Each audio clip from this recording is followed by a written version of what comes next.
نحمدہ ونصلی علی رسولہ الکریم اما بعد۔ قوم کے کچھ شعار ہوتے ہیں جو اس قوم کے مخصوص علامات اور نشانی کے طور پہ محفوظ کیے جاتے ہیں۔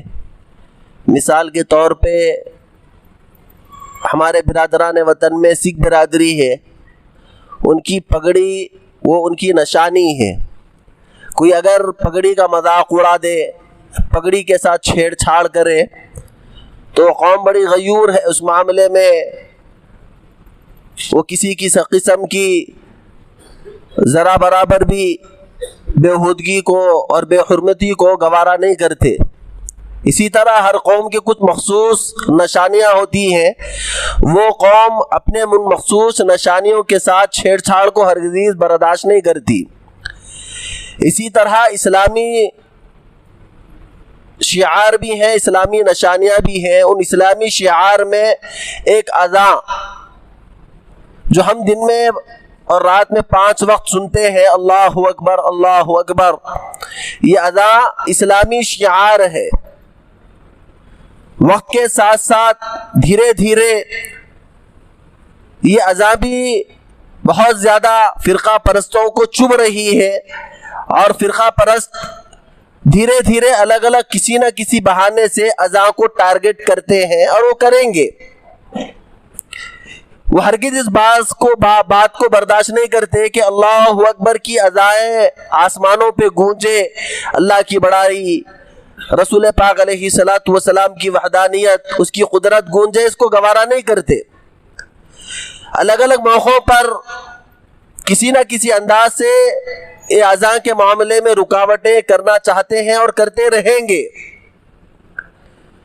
اسے طرف نظر ایک گلا شکوہ مجھے اپنوں میں غور و فکر کرنے سے بھی ایک معاملے میں کافی کمی کوتاہی ہمیں نظر آ رہی ہے کہ اسلامی شعائر کا جس درجے احترام ہماری اپنی زندگیوں میں ہونا تھا اتنا اپنی زندگیوں میں نہیں ہے، اور جتنا غیروں کے شعار سے اپنے آپ کو دور رکھنا ہے اتنا ہمارے نوجوان ان غیروں کے شعار سے دور نہیں ہو رہے ہیں۔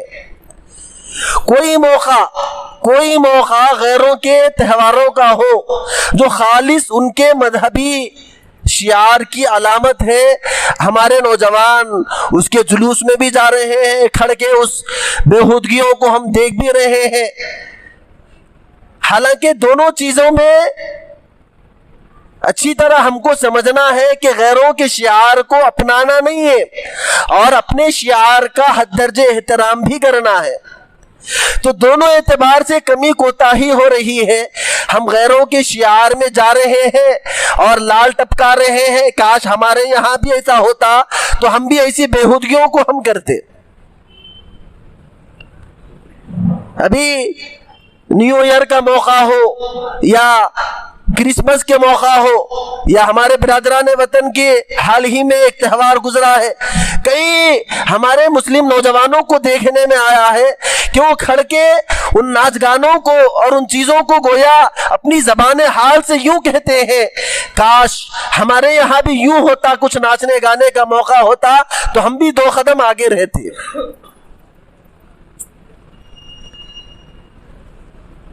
وہیں اذان جو خالص ایک اسلامی شعار ہے، بہت ہی ذمہ داری کے ساتھ بات کہہ رہا ہوں، اذان ایک خالص اسلامی شعار ہے۔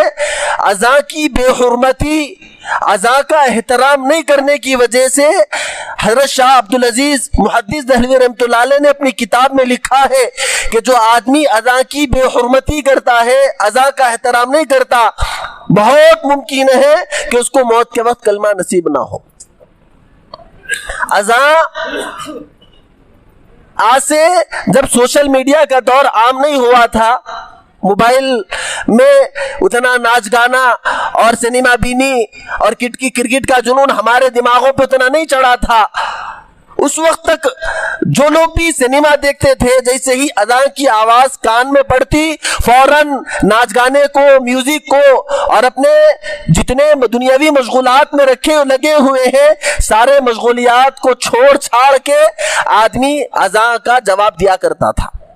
آج سے 10 سال پہلے تک بھی اچھے لوگ بھلے ہی نماز نہ پڑھے یا کوئی کام کر رہے ہو، لیکن اذان کا احترام ہر ایک ایمان والے کے دل میں تھا. لیکن اب ہمارے دل دماغ پہ یہ سوشل میڈیا اور یہ کرکٹ کا بخار ایسے چڑھا ہوا ہے. اللہ معاف فرمائے، کئی نوجوانوں کو حالیہ ورلڈ کپ کے موقع پہ دیکھنے میں آیا کہ ادھر اللہ اکبر اللہ کی بڑائی کی آوازیں میں وہ آسمان پہ بلند ہو رہی ہیں، اور ہمیں اس اللہ کی بڑائی سے زیادہ عزیز کرکٹ کا جنون لگا ہوا ہے. 5 منٹ اذان کے ان 3 منٹ میں ہم اپنے اس کرکٹ کے بخار کو اتار کے اس اللہ کے وہ اللہ اکبر کی بڑائی کا جواب دینا ہر ایک ایمان والے پہ ضروری ہے. جواب نہیں دے رہے.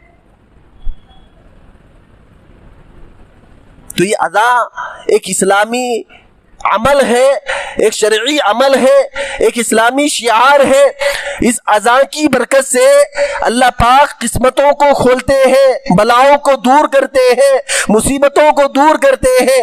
اللہ پاک اس اذان کی برکت سے گمراہیوں کو، بلاؤں کو، فتنوں کو اللہ دور کرتے ہیں. ہدایت قریب آتی ہے، اللہ کی رحمتیں قریب آتی ہیں. اس اذان کا احترام ہماری زندگی میں دھیرے دھیرے کم ہو رہا ہے. تو اذان کا جواب دینا ہر ایک ایمان والے پہ ضروری ہے. یہ جو اللہ اکبر اذان دینے والے مؤذنین اللہ کے گھروں میں بیٹھے ہوئے ہیں، جن کی ہمارے دلوں میں جیسی عظمت احترام ہونا تھا، وہ احترام عظمت ہمارے دلوں میں نہیں ہے. خطبے میں نے ایک حدیث پاک پڑھی حضرت معاویہ رضی اللہ تعالیٰ عنہ کی. حضرت معاویہ رضی اللہ تعالیٰ عنہ فرما رہے ہیں، مؤذنوں کی گردن قیامت کے دن لمبی ہوگی. صحابہ نے پوچھا اللہ کے پیارے نبی لمبی سے مراد کیا ہے؟ اللہ کے پیارے نبی علیہ السلام نے فرمایا ان کا مقام اونچا ہوگا، وہ لوگوں سے نمایاں طور سے نظر آئیں گے جیسے آج اسٹیج کے اوپر کسی معزز آدمی کو بٹھایا جائے گا. روز محشر بھی مؤذنین کا الگ مقام ہوگا، لوگوں کے درمیان وہ نمایاں طور سے نظر آئیں گے. پوچھیں گے یہ کون ہے؟ تو یہ وہ لوگ ہوں گے جن کی دنیا میں میرے اور آپ کی نگاہ میں کوئی عظمت نہیں ہے، اللہ کے گھر میں اللہ اکبر کی صدائیں لگانے والے مؤذنین ہوں گے. اور ایک روایت میں آتا ہے اللہ کے پیارے نبی صلی اللہ علیہ وسلم نے فرمایا 3 آدمی ہوں گے جو مشک کے ٹیلوں کے اوپر روز محشر میں ہوں گے. صحابہ نے پوچھا اللہ کے پیارے نبی علیہ السلام 3 آدمی کون ہیں؟ پیارے نبی صلی اللہ علیہ وسلم نے فرمایا پہلا وہ آدمی وہ غلام جس نے اپنے آقا اور اللہ کا حق دونوں حق ادا کیے ہو. دوسرا وہ امام جس سے اس کے مقتدی خوش ہو. اب مقتدی خوش ہونے کا مطلب یہ نہیں کہ امام صاحب اگر حق بولے مقتدی ناراض ہو گئے، امام صاحب حق بیانی سے کام لیے اس لیے مقتدی ناراض ہو گئے، یہ مراد نہیں ہے. امام صاحب اپنی ذمہ داری اچھی طرح کرے اور مقتدی خوش ہو ان سے، تو ایسے وہ امام کا روز محشر میں مشک کے ٹیلوں کے اوپر مقام ہوگا. تیسرا فرمایا وہ مؤذن جو اللہ کی رضا کے لیے ثواب کی نیت کے ساتھ اذان دے، وہ روز محشر میں مشک کے ٹیلوں کے اوپر وہ عائش کر رہے ہوں گے، وہ مشک کے ٹیلوں کے اوپر ہنسی خوشی کی زندگی گزار رہے ہوں گے. تو یہ اذان کے جو کلمات ہیں، یہ اذان اتنی بڑی نعمت ہے کہ اس سے بلائیں مصیبتیں دور ہو جاتی ہیں. اللہ کے پیارے نبی علیہ السلام نے جب نماز جب فرض ہوئی صحابہ کو جمع کیا، مشورہ کیا کہ اذان جب فرض ہے ہر صورت میں پڑھنی ہی ہے، تو لوگوں کو جمع کرنے کی کیا صورت ہو؟ تو کسی نے آگ جلانے کی بات کہی، کسی نے دف بجانے کی رائے دی، الگ الگ لوگوں نے الگ الگ رائے دی. طے یہ ہوا الصلاۃ کہ یہ اعلان، یہ ندا لگا دی جائے کہ نماز کھڑی ہو رہی ہے. یہ ندا لگائی جاتی، لوگ اللہ کے گھر میں آ جایا کرتے تھے، نماز ہو جایا کرتی تھی. حضرت عبداللہ رضی اللہ تعالیٰ عنہ نے خواب میں دیکھا خواب میں دیکھا ایک فرشتے آئے ہیں، ان کو اذان کے کلمات سکھا رہے ہیں، لمبا تفصیلی خواب ہے۔ وہ اذان کے کلمات کو خواب سے بیدار ہوئے، اللہ کے پیارے نبی علیہ السلام کے پاس تشریف لائے، لا کے کہا اللہ کے پیارے نبی میں نے خواب میں یہ کلمات سنے، ایک فرشتہ میرے پاس آیا، اذان کے یہ کلمات کو مجھ کو سکھا کر گیا۔ اللہ کے پیارے نبی علیہ السلام کو بات پسند آئی۔ اللہ کے پیارے نبی علیہ السلام نے فرمایا حضرت بلال حبشی رضی اللہ تعالیٰ عنہ کو یہ کلمات سکھا دو، کیونکہ ان کی آواز بھی اچھی ہے اور ان کی آواز دور تک جاتی ہے۔ اسی لیے علماء نے لکھا ہے اذان جتنی دور تک پہنچائی جا سکتی ہو اتنی دور تک اذان دینا ہے۔ اذان جتنی دور تک جائے گی اتنی دور تک بلائیں مصیبتیں دور ہو جائیں گی۔ روایتوں میں آتا ہے کہ جنگل میں ایک بادشاہ کے دور میں واقعہ گزرا ہے کہ جنگل میں ایک مصیبتیں بلائیں سال کے ایک موقع پر آیا کرتی تھی۔ وہ آ کے ایک نوجوان لڑکی کی بلی کو مانگا کرتی تھی، گاؤں والے ایک نوجوان لڑکی کو دیا کرتے تھے، وہی رواج تھا، چل رہا تھا۔ مسلمانوں کا ایک قافلہ آیا، قافلے والوں نے یہ رواج کو جب دیکھا تو ایک نوجوان کھڑا ہوا کہ یہ اسلام توہم پرستی کی، اسلام ان دقیانوسی چیزوں کو نہیں مانتا۔ وہ نوجوان کھڑا ہوا اور کہنے لگا جب اسی مصیبت کا وقت ہو مجھے پیش کیا جائے میں جاؤں گا۔ نوجوان جنگل میں گیا، اللہ اکبر اللہ اکبر اشہد ان محمد رسول اللہ تک پہنچا، وہ بلائے مصیبتیں جنگل میں واپس بھاگ گئی۔ آج ہم عاملوں کی چکر لگاتے ہیں، تعویذوں کی چکر لگاتے ہیں، لوگوں کے پاس پوچھتے ہیں دعا پڑھیے کون سا عامل اچھا ہے۔ سب سے بڑا عمل تو اللہ کے پیارے نبی علیہ السلام نے، اللہ نے مجھے آپ کو دیا کہ اللہ اکبر یہ اذان یہ شیطانی چیزوں کو ہم سے دور کر دیتی ہے۔ آئندہ سال دوسرے سال پھر وہی واقعہ ہوا، وہ نوجوان پھر جنگل میں گیا، جنگل میں جا کے اشہد ان لا الہ الا اللہ تک پہنچے، وہ بلائیں بھاگ گئی۔ تیسرا سال صرف وہ جنگل میں جا کے اللہ اکبر ہی پڑھا تھا، وہ مصیبتیں بھاگے پھر واپس نہیں آئے۔ تو یہ اذان کی طاقت ہے، اذان کی طاقت یہ ہے کہ اس سے دنیاوی مصیبتیں دور ہوتی ہیں۔ اذان کی برکت یہ ہے کہ اس سے قسمت کھل جاتی ہے، دلوں کا زنگ دور ہوتا ہے۔ اذان کی خاصیت یہ ہے اللہ پاک اس کے ذریعے ہدایت کے دروازے کھولتے ہیں۔ ایک صحابی رسول صلی اللہ علیہ وسلم خود اپنا واقعہ بیان کرتے ہیں، بالکل چھوٹے تھے، غیر مسلم تھے، وہ اذان کی کلمات ان کے کانوں میں پڑھا کرتے بار بار اللہ اکبر۔ وہ عربی کے کلمات سے جانتے تھے، مانوس تھے، وہ ان کلمات کو گلی کے اندر گنگناتے ہوئے پھر رہے تھے، حالانکہ غیر مسلم تھے۔ پیارے نبی صلی اللہ علیہ وسلم نے پوچھا کیا پڑھ رہے ہو؟ تو انہوں نے کہا یہ آواز مجھے بار بار کان میں آتی ہے، مجھے یہ کلمات یاد ہو گئے۔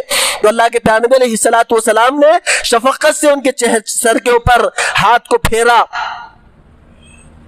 ان کا دل ہدایت کے لیے کھل گیا۔ تو علماء نے لکھا ہے کہ اذان کی آواز جب بار بار غیروں کے دلوں میں پڑتی ہے تو ان کا دل نرم پڑتا ہے۔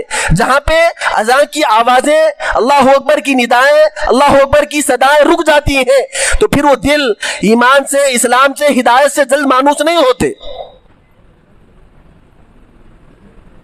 حضرت علی رضی اللہ تعالیٰ عنہ کو ایک غم سوار ہوا، اللہ کے پیارے نبی علیہ السلام کے پاس تشریف لا کے اللہ کے پیارے نبی سے پوچھا، اللہ کے پیارے نبی علیہ السلام مجھ پہ غم سوار ہوا۔ تو اللہ کے پیارے نبی علیہ السلام نے اذان دینے کی اور اذان کو سننے کی تلقین فرمائی۔ تو یہ اذان صرف اسے اخروی فائدے نہیں، دنیاوی فائدے بھی ہیں۔ اخروی فائدے تو مؤذن کے بارے میں بتلایا گیا کہ جو آدمی مؤذن 7 سال تک مستقل اذان دے اس کے اور جہنم کے درمیان میں 70 سال کی مسافت ہوگی، مؤذنوں کی گردن قیامت کے دن لمبی ہوگی۔ تو بے شمار فضیلتیں مؤذنین کے بتلائے گئے، لیکن ان اخروی فضائل سے ہٹ کر دنیاوی فضائل بھی عامت المسلمین کے لیے اس اذان میں رکھے گئے۔ اب برادران وطن وہ فرقہ پرستی کی آگ میں سلگ رہے ہیں، دھیرے دھیرے کوشش کر رہے ہیں کہ اس اذان کی آواز کو دبا دیا جائے۔ کبھی اس اذان کو صوتی آلودگی کا نام دیا جاتا ہے اور الگ الگ طریقے سے، غیر محسوس طریقے سے اس اسلامی شعار کو روکنے کی کوششیں کی جاتی ہیں۔ تو ہم سب سے پہلے، میری آپ کی ذمہ داری یہ بنتی ہے کہ اس اذان کی اہمیت کو سب سے پہلے ہم سمجھیں۔ اذان کا احترام ہم کریں، اذان کا احترام ہم گھروں میں کروائیں، اذان کی اہمیت اپنے معصوم بچوں کو سمجھائیں، اذان کے وقت میں جو کام کاج میں سب لگے ہوئے ہیں اپنے کام کاج کو روک کے اس اذان کی آواز کا جواب دیں۔ اذان کی آواز کا جواب دینا ضروری ہے۔ تو جو عمل ہم پہلے کرتے تھے، اپنے دنیاوی مشاغل کو روک کے اذان کا جواب دیا کرتے تھے، تو ہم بھی یہ ہر ایک کی ایمانی ذمہ داری ہے کہ ہم اذان کا احترام کریں، اذان کے کلمات کو دہرائیں، اذان کے کلمات کا جواب دیں، اور اذان کے کلمات کا جواب دینے کے ساتھ ساتھ اللہ کے گھر کو نماز پڑھنے کے لیے بھی حاضر ہوں۔ خاص کر اذا نودی للصلاة من یوم الجمعۃ فسعوا الی ذکر اللہ، اللہ نے کہا جب اذان کی آواز کان میں پڑ جائے فوراً اللہ کے گھر کو دوڑے ہوئے چلے آؤ۔ ہر دن آنا ہے، جمعے کے دن کی الگ فضیلت بتلائی گئی۔ جمعے کے دن یوں بتلایا گیا کہ جمعے کی اذان کی آواز کان میں پڑ جائے، اپنے کاروباری مشغولیات کو چھوڑ کے مسجد کو آنا واجب ہے۔ لیکن میرا آپ کا جو رواج چل پڑا ہے، نماز 2 بجے ہے، نماز خطبہ امام صاحب 2:10 کو ختم کر رہے ہیں، 2:10 کو مسجد میں جماعت ہو رہی ہے، 2:10 کو ساری مسجد جمع ہو گئی۔ یہ جمعہ کا مقصد نہیں ہے۔ جمعہ کا مقصد یہ ہے کہ جب پہلی اذان 1:30 بجے دی جا رہی ہے اس وقت اپنے کاروباری مشغولیات کو چھوڑنا اور چھوڑ کے مسجد کو آنا واجب ہے۔ جمعہ کی اذان کی آواز کے بعد میں کاروبار کرنا جائز نہیں ہے، کاروبار کرنے کی شرعاً اجازت نہیں ہے، ملازمت کرنے کی اجازت نہیں ہے۔ اذان کی آواز کان میں آ گئی، تجارت چھوڑنا ہے، ملازمت چھوڑنا ہے، نماز کی طرف آنا واجب ہے، دوسرا کوئی کام ہم نہیں کر سکتے۔ جو گھڑیوں میں ہم ٹائم لگا کے آ رہے ہیں، 2 بجے 2:15 بجے جماعت ٹھہر رہی ہے، 2:15 کو آئیں گے، یہاں چھوٹ گئی 2:30 بجے وہاں چلے جائیں گے، یہ جمعہ کا ہرگز مقصد نہیں ہے۔